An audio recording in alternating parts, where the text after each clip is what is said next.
Indonesia bukan hanya sebuah negara, tetapi rumah bagi lebih dari 270 juta jiwa yang berbeda latar belakang, suku, agama, dan pandangan hidup.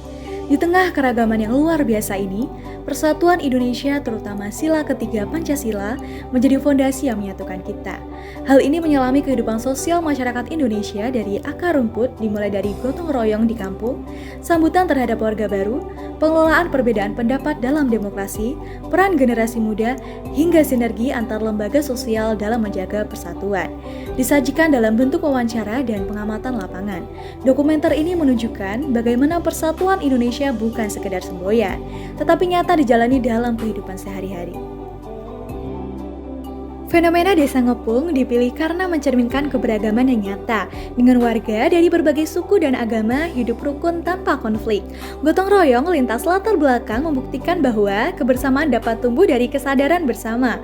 Fenomena ini mencerminkan bahwa persatuan bukan sekedar ideologi, tapi praktik hidup yang dijalankan oleh masyarakat ketika ada kesadaran kolektif, dukungan pemuda, tokoh agama, dan lembaga sosial. Inilah makna sesungguhnya dari sila ketiga, persatuan Indonesia. Berbeda-beda tapi tetap satu tujuan, yaitu membangun harmoni dan saling menghargai. Gotong royong bukan hanya bagian dari warisan budaya, tetapi juga pondasi kehidupan sosial yang kuat. Di berbagai pelosok kampung, semangat ini tetap hidup, menyatukan warga dalam kerja tanpa pamrih demi tujuan bersama. Dari memperbaiki jalan desa, hingga membantu tetangga yang sedang kesulitan. Gotong royong menjadi perkas sosial yang tak tergantikan. Di sini, persatuan lahir bukan dari seruan keras, melainkan dari tindakan nyata dan rasa saling memiliki. Selamat sore, Bapak. Sore juga, Mbak. Dengan Bapak siapa? Bapak Yudi. Ya, hari ini kan gotong royong merupakan bagian dari budaya kita nih yang mencerminkan kebersamaan dan persatuan.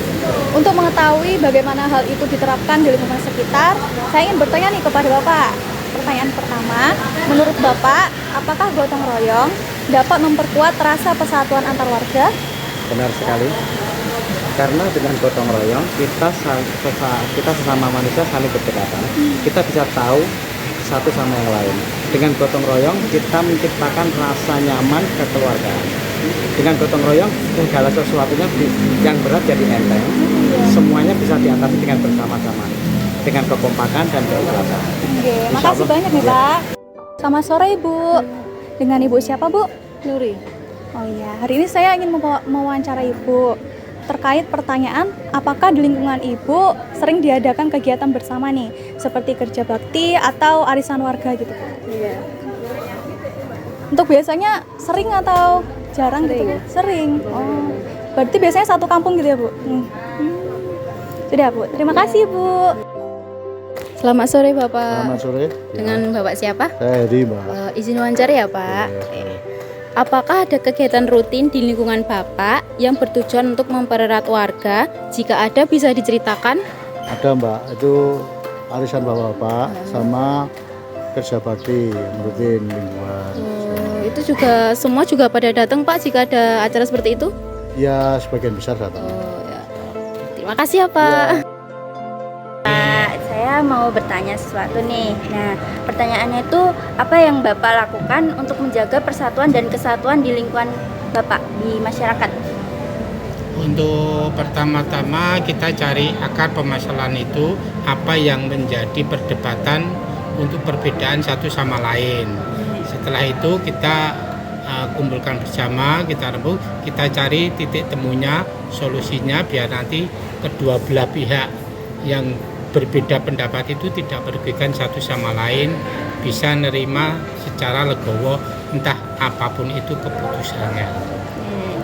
Jadi itu ya Pak yang jadi bisa satu gitu loh. Oke, terima kasih ya Bapak. Keberagaman di masyarakat bukanlah hambatan, melainkan kekayaan yang memperkuat kehidupan bersama. Di lingkungan yang sederhana, perbedaan agama, budaya, dan latar belakang justru menjadi jembatan untuk saling mengenal dan memahami.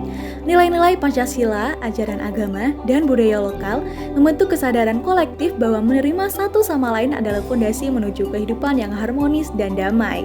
Penerimaan ini bukan hanya sikap, tetapi juga praktik nyata dalam kehidupan sehari-hari. Selamat sore Mbak, dengan Mbak siapa? Saya Marsanda. Oh iya. Jika ada warga baru yang berasal dari daerah lain, bagaimana sikap masyarakat dalam menyambut dan berinteraksi dengan mereka? Sebaiknya kita sopan santun terhadap mereka dan juga jaga bicaranya. Itu aja sih. Ya, terima kasih, Mbak. Baik, selamat sore Ibu. Selamat sore, Dengan Ibu siapa? Ibu Miatun. Oke, sebelumnya saya izin bertanya ya Bu, mengenai bagaimana cara menjaga persatuan di tengah keberagaman suku dan budaya di Indonesia. Menurut Ibu bagaimana? Ya kita kan manusia ya Mbak. Ya, Kadang kan ya ada yang emosi, iya, ada yang nakal lah. Kalau kita seperti di pasar Dawar ini kan bermacam-macam karakter Iya. ya. Itu kan ya kita bisa misalnya kalau ada yang karakternya ini gitu, kita harus sabar. Iya. Itu aja. Oh iya, itu jadi contoh dari Ibu Iya. mungkin yang untuk Nggak menjaga usah persatuan. ikut emosi lah. Iya. Terima kasih ya Bu. Iya. Oke, selamat sore Bapak. Dengan Bapak siapa? Ahmad. Oke, sebelumnya saya ingin mengajukan pertanyaan nih mengenai persatuan Indonesia. Sebagai bagian dari masyarakat yang beragam, kita tentu sering bertemu dengan perbedaan budaya, adat, bahkan juga keyakinan di sekitar kita.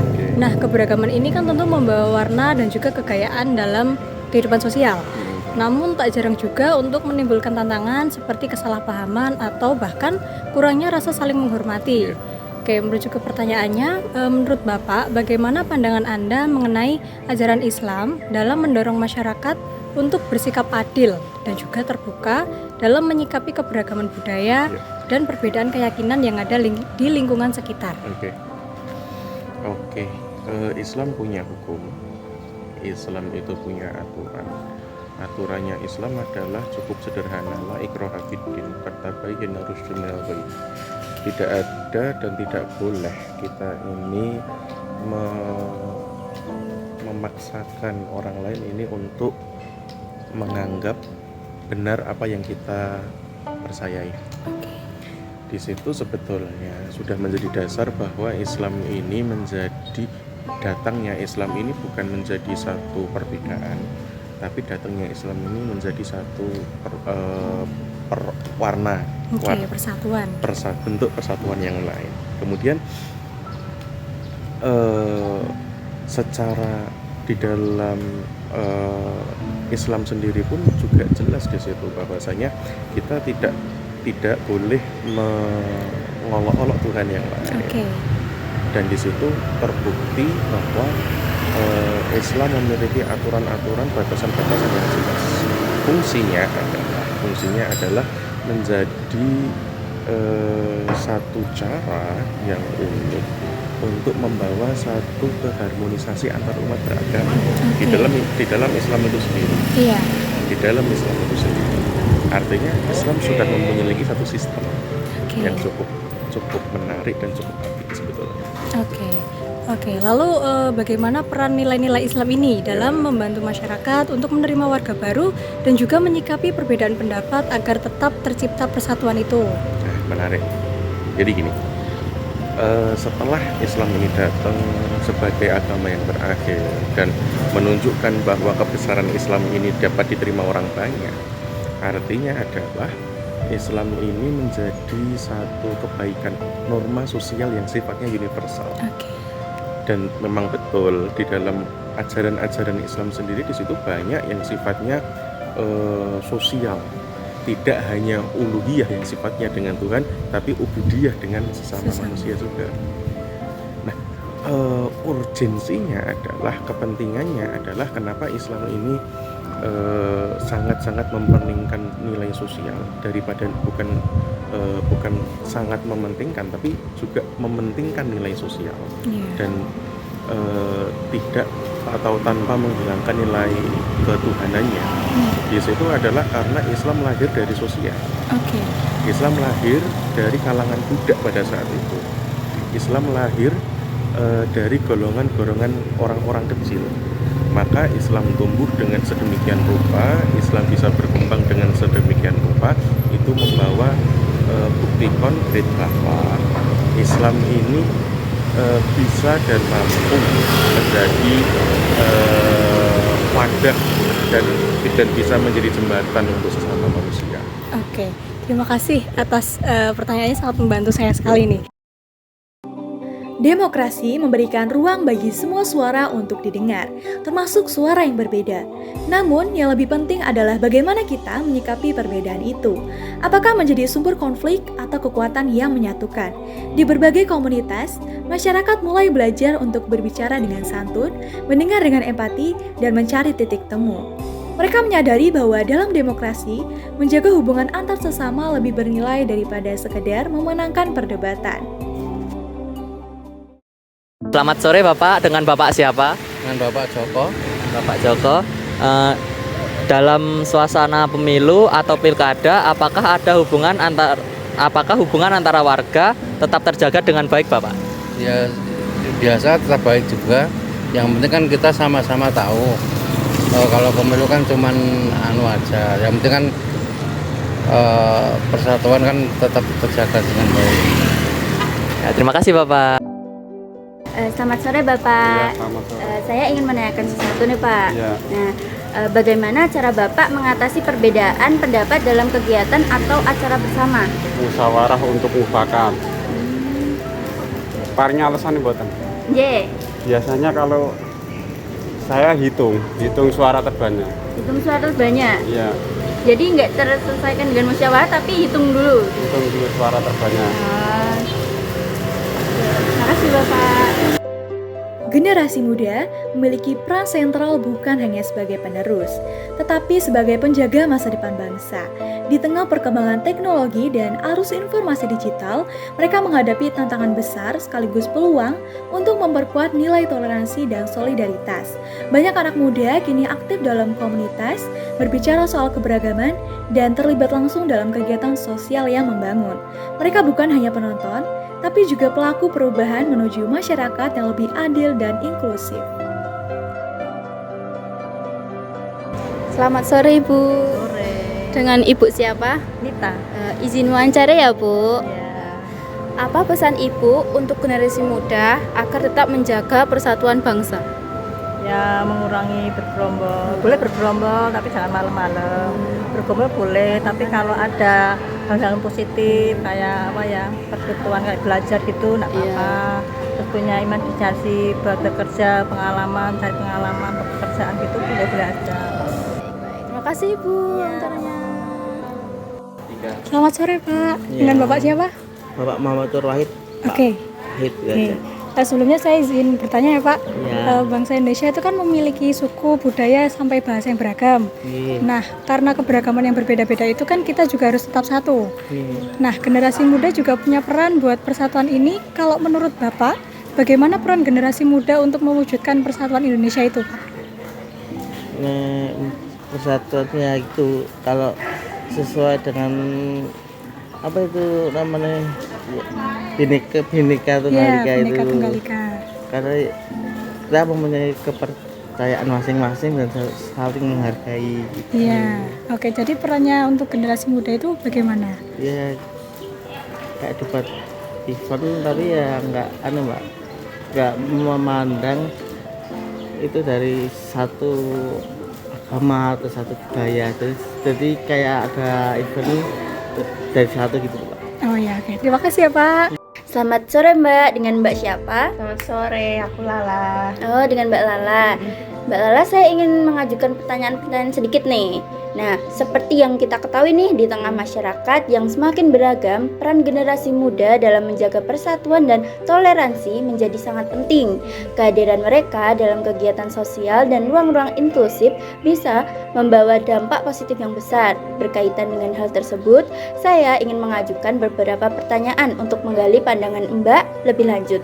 Nah, pertanyaannya nih, bagaimana generasi muda bisa berperan aktif dalam kegiatan sosial untuk memperkuat persatuan? Terima kasih Mbak atas pertanyaannya. Mungkin kalau dari pandanganku sendiri kan lebih tepatnya Gen Z bagaimana dia bisa berperan untuk menjaga persatuan ya. Bisa dilihat juga sekarang kan Gen Z itu udah mulai marak yang namanya berkain. Ya berkain. Terus sekarang udah banyak yang kayak mengkreasikan batik itu jadi pakaian yang lebih apa ya, bisa dibilang lebih ngetren lah, lebih trendy. Nah, itu mungkin bisa menjadi suatu cara Gen Z untuk mereka tuh bisa mempertahankan budayanya mereka, bisa mempertahankan persatuannya mereka, tetapi tetap dipadukan dengan tren yang ada pada saat ini gitu. Dan untuk masalah sosial juga saat ini tuh Gen Z termasuknya udah cukup banyak loh Gen Z itu yang ikut volunteer untuk ikut bakti sosial kayak di panti asuhan, kayak di panti jompo. Itu udah cukup banyak Gen Z itu sekarang yang berpandangan lebih terbuka gitu loh, dan mereka menurutku kepekaan sosialnya udah lumayan tinggi sih gitu dengan cara mereka. Jika saya boleh tahu nih, seperti apa cara kamu mengatasi sikap intoleransi yang mungkin muncul di lingkungan sekitar? Kalau masalah intoleransi, menurutku itu hal yang wajar ya, karena kan kita ada di suatu negara majemuk di mana kita tuh punya banyak banget keberagaman, banyak banget suku bangsa, budaya, bahkan kayak bahasa aja kita kan beda tiap daerahnya. Jadi semisal ada pun intoleransi itu sebuah hal yang pasti kita temukan gitu loh, karena kan keberagaman itu pasti ada. Dan kalau dari caraku sendiri sih ya gimana ya, terserah dianya mau berperilaku seperti apa, yang penting kita harus lebih aware, kita harus lebih mengajarkan yang terbaik lah, supaya orang-orang di sekitar kita tuh juga bisa meniru apa yang kita lakukan.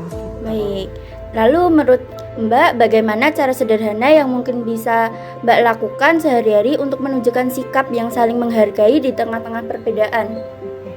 Kalau sikap sendiri sih ya berperilaku baik aja sih terhadap siapapun. Terus kalau misalkan ada teman yang ibadah, kita cukup diam dan menghormati lah istilahnya, karena kan ya contohnya aja kayak agama, apalagi kan aku punya dulu tuh kelasnya di kelas yang ada yang muslim, ada yang non muslim gitu kan. Jadi semisal yang muslim ibadah, nah yang non muslim itu kayak menghargai, dengan mereka diam menghargai, terus saling mengingatkan juga semisal beribadah kan. Kayak ada nih temanku misal aku belum sholat, nah temanku tuh dia mengingatkan aku, kamu udah sholat belum? Nah itu contoh kecilnya ya, bagaimana kita menghargai perbedaan terutama di agama gitu. Untuk contoh lain mungkin selain di agama ya, kita juga bisa lihat kan ini kita hidupnya di Jawa. Terus ada juga Bali yang dimana tuh bisa dibilang budayanya masih cukup kental ya di sana. Nah semisal pun kalau aku berkunjung ke Bali kan, itu Bali itu kan sangat kental ya, ada yang namanya sesajen di jalan-jalan. Nah itu bagaimanapun caranya kita tuh nggak boleh mengganggu ritual ada di sana gitu. Jadi kayak kalau ada saja ya udah dilihat aja, nggak boleh dipegang, nggak boleh apa. Jadi kayak kita patuhlah dalam budaya yang ada di sana gitu. Mungkin itu dulu Mbak kalau dari aku. Terima kasih ya Mbak. Iya, sama-sama. Lembaga sosial seperti Linmas, RT, RW, dan kelurahan memegang peran vital dalam menjaga ketertiban dan keharmonisan masyarakat.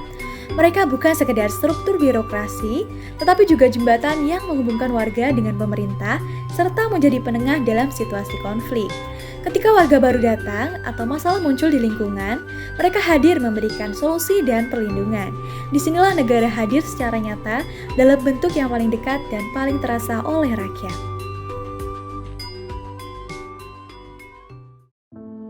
Selamat sore Bapak. Selamat sore Pak. Dengan Bapak siapa? Saya Pak Dondi Pak. Izin wawancara ya Pak. Ya. Kan kehadiran Linmas yang saya ketahui sangat penting dalam menjaga keamanan dan ketertiban lingkungan. Namun menciptakan suasana yang inklusif tentu memerlukan ketertiban semua pihak, seperti persatuan dari adanya keberagaman dan masyarakat. Maka dari itu hal yang ingin saya tanyakan, bagaimana peran Linmas dalam membantu menciptakan lingkungan yang aman dan harmonis serta terjadi perbedaan pendapat serta masuknya warga baru dari latar belakang yang berbeda. Oke, terima kasih Mbak Siti ya, dari Musri. Sudah untuk memberi jawaban itu istilahnya kita membantu warga dalam kaitannya dengan keamanan dan ketertiban. Nah, dari situ kan berarti kita kalau ada hal-hal yang tidak diinginkan, bagaimanapun kita bisa melerai perselisihan dengan kooperatif. Jadi kita memberikan penjelasan ke satu yang lain bahwa dalam kerukunan dalam kampung itu kan sangat penting. Jadi bila mana ada perselisihan, kita ada di situ untuk memecahkan perselisihan tersebut. Dalam artian kita datang lebih awal dan mendapati apakah hal-hal yang ingin kita selesaikan itu bisa tidak dari kita. Kalau sekiranya kita tidak mampu untuk menyelesaikan itu, kita ada yang lebih di atas lagi. Terus bagaimana Linmas membangun komunikasi yang efektif dengan warga dari berbagai latar belakang budaya dari agama? Itu kalau seperti contoh daripada nanti itu hal-hal yang tidak diinginkan ya kita saling menghormati antara satu agama yang lain. Jadi tidak toleransi ya, tidak ada saling mungkin agamanya seperti ini pada titik sama saja. Jadi kita satu kesatuan gitu ya. Jadi daripada nanti jadi perselisihan, kita kan yang lebih baik yang dukung. Makasih ya Pak. Ya. Selamat pagi Bapak. Ya, pagi Mbak. Dengan Bapak siapa? Bapak Rahmadi dari Ramadi Bunda. Jadi hari ini saya akan mewawancarai Bapak nih. Seperti yang kita ketahui Pak, dalam kehidupan sehari-hari kita sering nih bertemu dengan warga dari berbagai latar belakang suku, budaya, dan daerah. Dari sisi kelurahan sendiri, penting sekali untuk memastikan perbedaan ini tidak menimbulkan jarak. Tapi justru jadi penguat nih kebersamaan dan saling menghargai. Sebagai pegawai kelurahan, bagaimana pandangan Bapak terhadap upaya masyarakat dalam menyikapi kedatangan warga baru dari suku atau budaya daerah lain di lingkungan ini agar tetap tercipta persatuan dan kerukunan di lingkungan masyarakat? Ya, kalau kita dari pemerintah kelurahan, itu kan juga kondisi dari istilahnya mobilisasi dari kependudukan ya, dari latar belakang. Tetapi itu intinya di pemangku wilayah yaitu RT. Dan ketika itu memang ada perbedaan dari kita sudah kita sampaikan, tetap kita menjunjung tinggi juga masalah kerukunan yang ada di wilayah. Sehingga juga dari pendatang ini juga harus aktif ketika ada kegiatan di lingkungan itu. Karena apa? Karena dengan seperti itu kan otomatis komunikasi kan akan terjadi juga. Selain nanti ada kegiatan pertemuan antar setiap bulannya pasti ada kegiatan pada setiap bulan itu. Kalau di kelurahan karena juga ada beberapa kelembagaan yang intinya mempersatukan dari berbagai elemen yang ada, dari mungkin tokoh masyarakat, tokoh agama. Di kelurahan kita ada beberapa lembaga yang menaungi seperti itu. Seperti Polisi Toga itu kan dari komposisi dari beberapa elemen masyarakat yang berbeda agama. Untuk pertanyaan selanjutnya nih Pak, menurut Bapak bagaimana cara kelurahan mendorong toleransi dan kerjasama antar warga dalam menghadapi keberagaman baik dari segi pendapat maupun usul-usul warga baru, asal-usul warga baru? Nah, ketika ya, kita contohkan kembali ketika ada kegiatan musyawarah pembangunan tingkat kelurahan. Nah, itu kan dimulai dari tingkat RT. Nah, dari tingkat RT kita sampaikan ketika mengadakan rapat juga harus mendengarkan dari berbagai elemen yang ada. Jangan sampai misalnya pemangku wilayah itu hanya di dalam satu komunitas saja.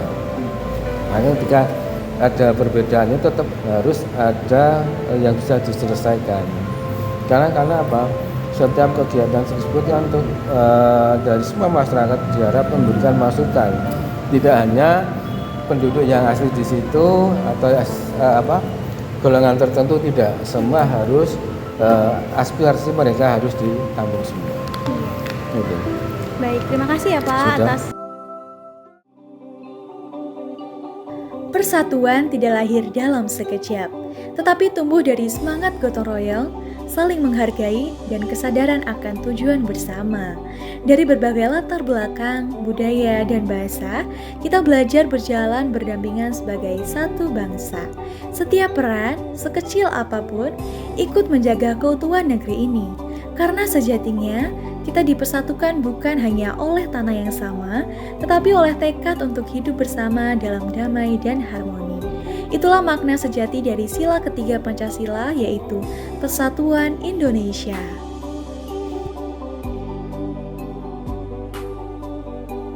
Pertanyaan-pertanyaan dalam dokumenter ini dirancang untuk menggali praktik nyata persatuan di tingkat lokal. Pola-pola seperti gotong royong, sambutan terhadap warga baru, toleransi dalam demokrasi, hingga kepedulian generasi muda membuktikan bahwa persatuan tidak hanya ada di buku ajar, tapi juga tumbuh dari keseharian masyarakat.